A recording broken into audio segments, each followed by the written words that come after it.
Muy buenas noches, estimados televidentes. Hoy comenzamos nuestro programa Vida Sana y lo comenzamos con la presencia del doctor Gerardo Moreno, cirujano oral dental, especialista en implantología y graduado de la Universidad de la UNAM. Muy buenas noches, doctor. ¿Cómo está usted hoy? Muchas gracias, Eddie. Muy bien. Muchas gracias por la invitación. Correcto. Doctor, quisiéramos hacerle una pregunta que nos ha llegado de todos nuestros televidentes. ¿Cuáles son las principales enfermedades de la cavidad oral? Muy bien, Eddie. Bueno, el día de hoy podemos clasificar principalmente dos enfermedades que son las más comunes, enfermedades que la mayoría de la población sufre, ha sufrido o en algún momento va a padecer. Estas dos enfermedades son la caries dental, que afecta precisamente a todos nuestros órganos dentales, y otro de los aspectos que muchas veces no tomamos en cuenta, pero que es algo muy importante y que también es una enfermedad de alta prevalencia entre la población mundial, son las enfermedades de las encías. Hay que comprender que estas enfermedades se desarrollan en el medio bucal. El medio bucal tiene diferentes estructuras, como ya lo mencionamos, los dientes, las encías, la lengua y los tejidos blandos, como son los labios y los carrillos. La cavidad oral tiene ciertas funciones desde la estética, que lleva un impacto bastante alto en la autoestima de nuestros pacientes, de las personas. Sí, eso es una de las más importantes. Claro. Y otro rubro que también pudiera ser muy importante y que considero yo que es de los que le debemos de poner más atención, el aporte de nutrición. Recordemos que la cavidad oral es la entrada para todos nuestros alimentos, los cuales debemos no solamente ingerir, debemos procesarlos de manera correcta para que se puedan absorber en nuestro organismo y aprovecharlos de manera ideal.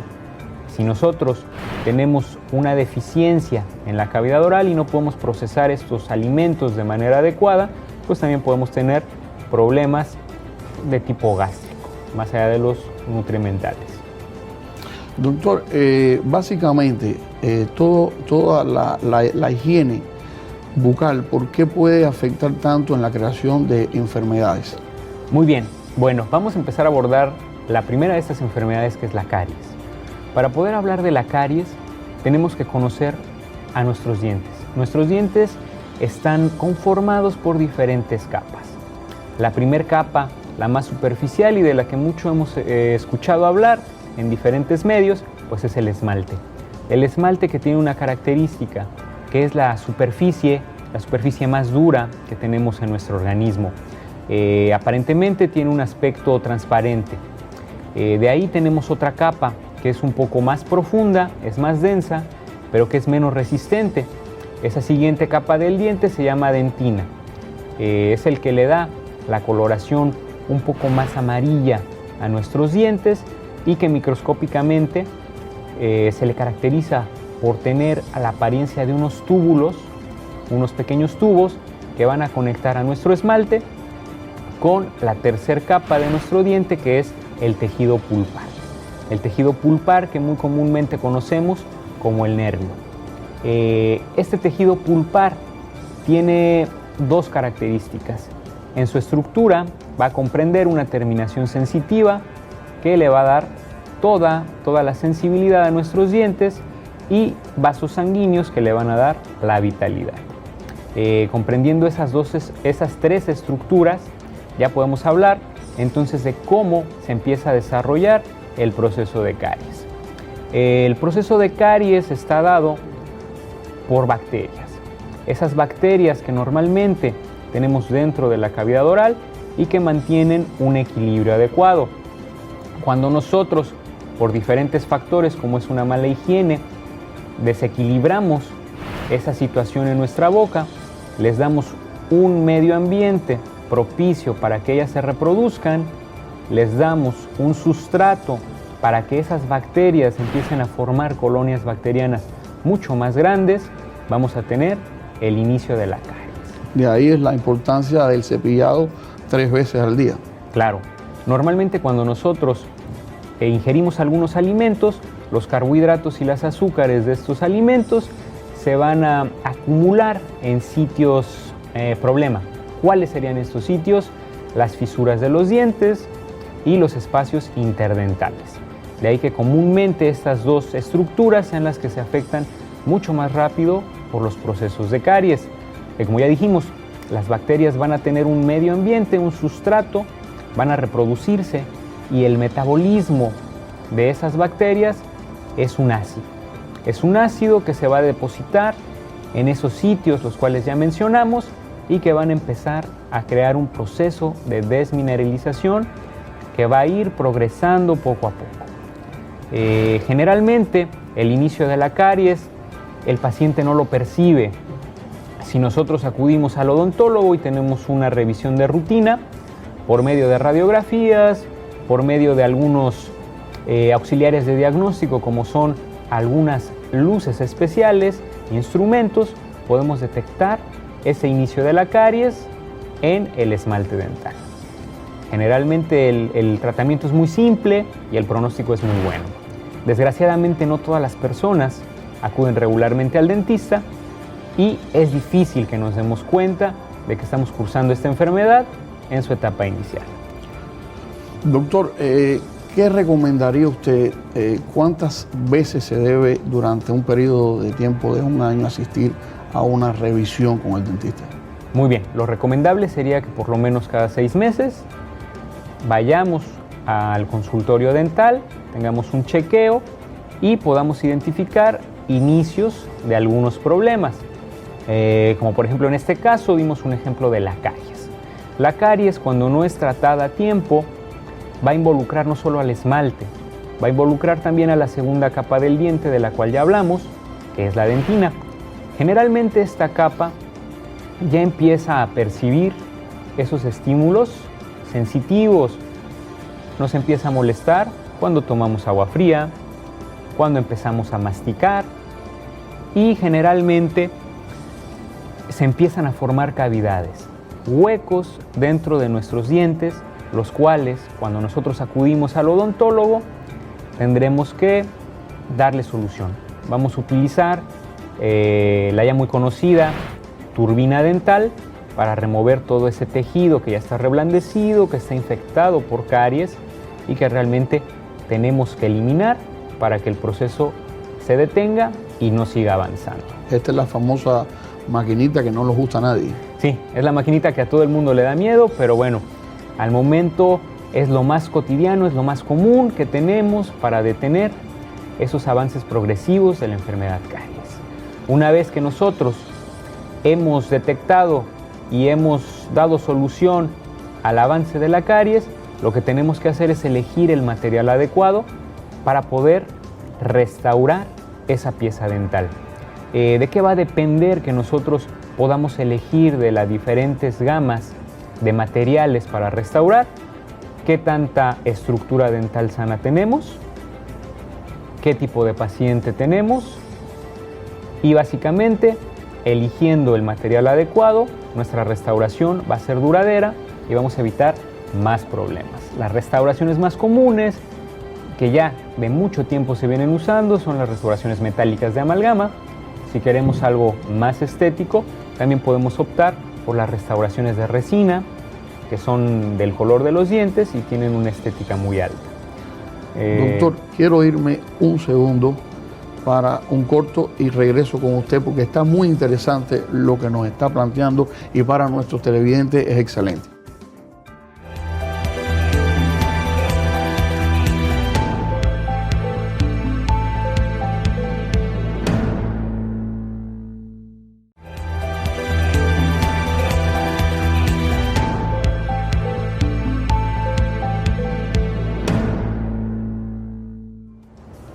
Regresamos ya nuevamente con el doctor Gerardo Moreno, especialista en implantología y cirujano oral de la Universidad de la UNAM. Doctor, ¿qué pasa cuando una pieza no se atiende correctamente y a tiempo?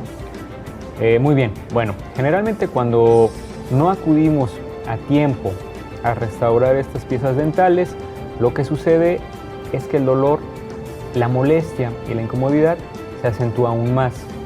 quiere decir que el proceso de caries no se ha detenido y que ha alcanzado nuestra tercera capa del diente, de la cual ya hablamos, que es la pulpa. Estas lesiones de tipo pulpar se clasifican en dos: las reversibles, que tienen solución con un tratamiento, y las que no son reversibles. Doctor, una pregunta. Esto que usted me habla de la parte pulpar es lo que normalmente se llama como la raíz. Sí tiene que ver, porque parte de este tejido pulpar está albergado en los conductos radiculares. Entonces, este tipo de lesiones clasificadas en dos, de las cuales ya hablamos, si son reversibles, tienen un pronóstico favorable. ¿Cuál es el tratamiento? Colocar algún medicamento que recubra esa pulpa que pudiera estar expuesta o inflamada, y por eso nos duele, porque está inflamado el nervio, y que le devuelva primeramente las características de regeneración a ese tejido pulpar, que lo proteja de nuestra restauración para que no se inflame más y la pulpa pueda generar nuevas capas de dentina que la protejan y el problema se limite. De ahí que si tenemos un problema pulpar que ya no es reversible, vamos a tener que echar mano de una herramienta que tenemos los odontólogos, que es la endodoncia. La endodoncia, que es retirar el tejido nervioso, el tejido pulpar de nuestra pieza. Tenemos que dejar esos conductos radiculares de los cuales tú estabas hablando, limpios, libres de terminaciones sensitivas, libres de vasos sanguíneos, para que en un futuro el dolor no vuelva a aparecer y las posibilidades de que se llegue a infectar ese órgano dental sean mínimas y no se complique nuestro tratamiento. Y la pieza en este caso sí se puede salvar en este, claro, o no. Es algo muy importante. El odontólogo tiene una responsabilidad grande en este tema. Muchas veces cuando el diente ya está demasiado destruido, es muy débil, las restauraciones que nosotros pudiéramos plantear, aunque la endodoncia fuera exitosa, lográramos eliminar el dolor y eliminar las posibilidades de una infección, tenemos que pensar en que la restauración vaya a ser exitosa a través del tiempo. Muchas veces este tipo de restauraciones que son mal planteadas, que tienen poco índice de éxito, fracasan.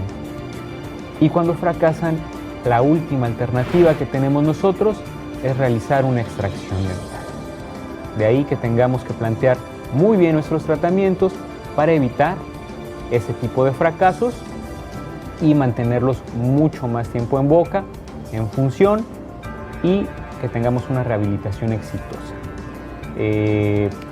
Sobre ese tema, en la antigüedad, cuando se extraía una pieza, ya no había forma de reponerla por otra pieza. Hoy en día hay nuevas técnicas que sí dan esa posibilidad. Sí, a través del tiempo se han ocupado diferentes métodos para rehabilitar esas ausencias dentales. Depende mucho de la economía, del tipo de paciente y de la expectativa que él tenga.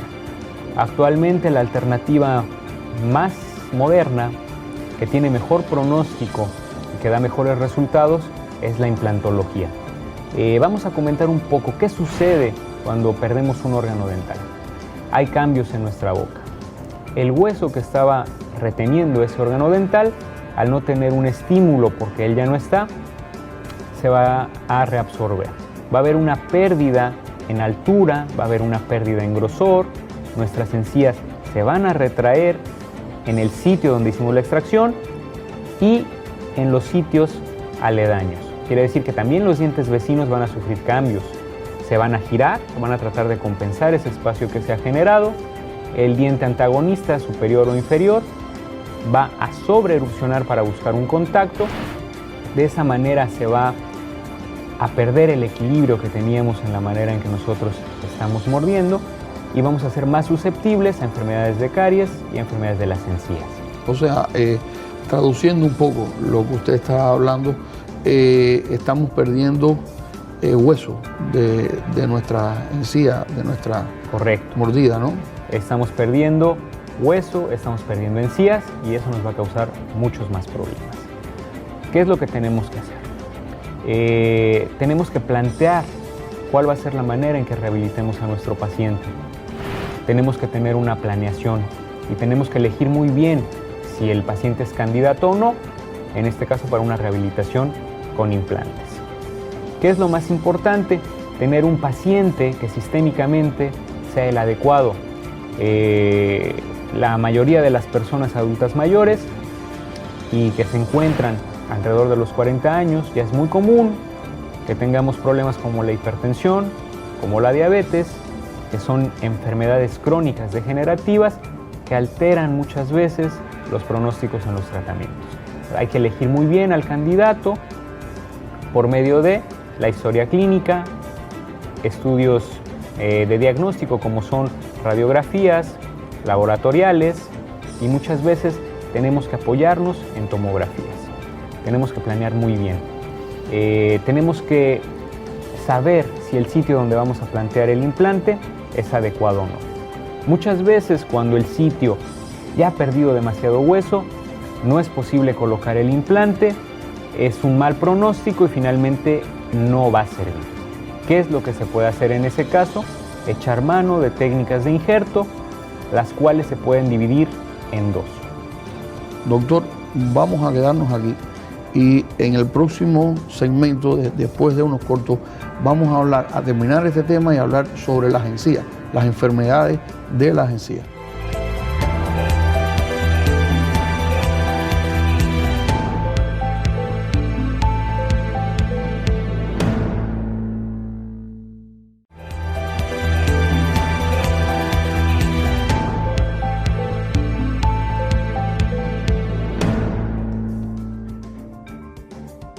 Regresamos con el doctor Gerardo Moreno. Para los que nos sintonizaron, en este momento estamos hablando sobre todo lo referente a la higiene bucal y todo lo referente a las cuestiones médicas dentales. Doctor, continuaba usted hablándome acerca de las diferentes técnicas de implante, etcétera. Sí, muy bien. Para retomar un poco, estamos hablando de cómo es que podemos aplicar los injertos óseos para tener una superficie adecuada y poder colocar una buena rehabilitación con implantes. Esos injertos pueden ser tomados de nuestro mismo paciente, un autoinjerto, generalmente del mentón o de la rama mandibular. Podemos tomar un bloque y colocarlo donde nosotros necesitamos tener mayor superficie ósea para que el implante tenga mejor pronóstico, o puede ser también un injerto ya procesado, el cual también es compatible con nuestro organismo y que en alrededor de 6 meses se integra y ya podemos pasar a la fase implantológica propiamente, la cual consiste en una raíz artificial que generalmente está diseñada de materiales biocompatibles, en su mayoría titanio. Esa raíz artificial se debe de colocar dentro de esa superficie ósea para que en un periodo de aproximadamente 3 meses esté lista para ser rehabilitada y podamos colocar finalmente nuestra restauración y le devolvamos la función a nuestros pacientes. Hay muchas veces que podemos rehabilitar al paciente en una sola sesión, se llaman implantes de carga inmediata. Hay otras tantas que no es muy recomendable porque el pronóstico es arriesgado y debemos esperar ese tiempo de latencia de aproximadamente 3 meses para empezar la rehabilitación. Doctor, una pregunta. La accesibilidad económica de una persona, hay varios tipos de implantes, está al alcance de todas las personas este tipo de procedimiento, o hoy en día es un procedimiento caro. Bueno, la realidad es que cada vez es más común, cada vez hay más casas comerciales, más profesionales capacitados, por lo tanto la demanda de este tipo de tratamientos pues es mayor. Los costos han disminuido y cada vez es más accesible para que las personas puedan optar por una mejor rehabilitación con implantes. Además que me imagino que haya planes de pago para este tipo de procedimientos, etcétera. Claro. Referente al tema de las encías, muchas personas se quejan de que tienen encías inflamadas, etcétera. ¿Esto a qué se debe?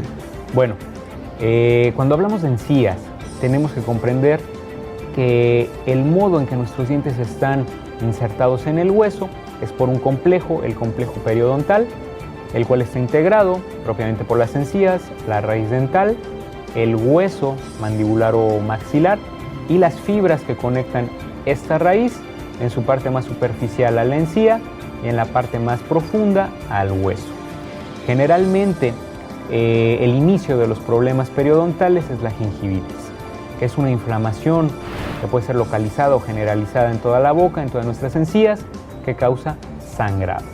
Tenemos que ser muy astutos, hay diferentes factores para que esta gingivitis se presente en nuestros pacientes.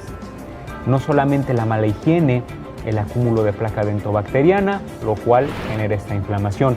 Hay factores hormonales, las mujeres gestantes, hay factores sistémicos, los diabéticos, hay factores medicamentosos, los hipertensos, a veces sus medicamentos y los diabéticos también generan alteraciones en la humectación y en la saliva, en el agrandamiento gingival y nos puede llevar a este tipo de problemas. Doctor, ¿qué recomienda usted para evitar estas enfermedades? ¿Cuál es el procedimiento que se debe llevar, además de ir periódicamente al dentista cada 6 meses, con referente a las encías? ¿Cuál sería el procedimiento más adecuado para evitar este tipo de enfermedades? Bueno, en el consultorio dental, realizar limpiezas dentales. ¿Cada qué tiempo? Puede ser cada 6 meses, y en la casa tener una higiene oral adecuada, con una técnica de cepillado correcta, el uso de algunos auxiliares como son enjuagues, hilo dental, con lo cual vamos a mantener un mejor estado de ese periodonto. Si nosotros nos descuidamos y dejamos que esa placa dentobacteriana se calcifique, vamos a tener sarro. Ese sarro se va a empezar a insertar entre la encía y la raíz, va a desprender las fibras y vamos a tener una pérdida de encías, una pérdida de hueso, lo cual nos va a causar que nuestras raíces se expongan, causa sensibilidad y cada vez la higiene oral sea menos aceptada por el paciente. ¿Por qué? Porque le molesta al momento de cepillarse, al momento de pasar algo frío, y vamos a tener más problemas, los cuales, si dejamos que avancen, se van a manifestar como movilidad dental y el pronóstico es muy desfavorable, ya que podemos también, por factores de encía, empezar a perder dientes. Doctor, realmente yo creo que ha sido muy interesante la entrevista con usted hoy. Me imagino que nuestros televidentes hayan podido ver de primera mano toda una explicación que conlleva a la higiene bucal los problemas de no mantener una buena higiene y que la capacidad que tenemos nosotros de prevenir toda esta gama de enfermedades que en un final es para una mejor vida, una vida sana, una vida con salud. Recordando siempre que nuestro cuerpo, dice la palabra, es el templo de Dios. Cuidemos nuestro cuerpo y estamos cuidando nuestro templo donde el Señor mora en él. Muchísimas gracias. Los esperamos en el próximo programa, que cada vez que nos encontremos con ustedes tendremos un especialista en diversas materias médicas que nos ayudarán a tener un cuerpo sano, una mente sana y una vida sana. Doctor, ha sido un placer tenerlo aquí en nuestros estudios y lo esperamos ver próximamente en otro programa. Gracias.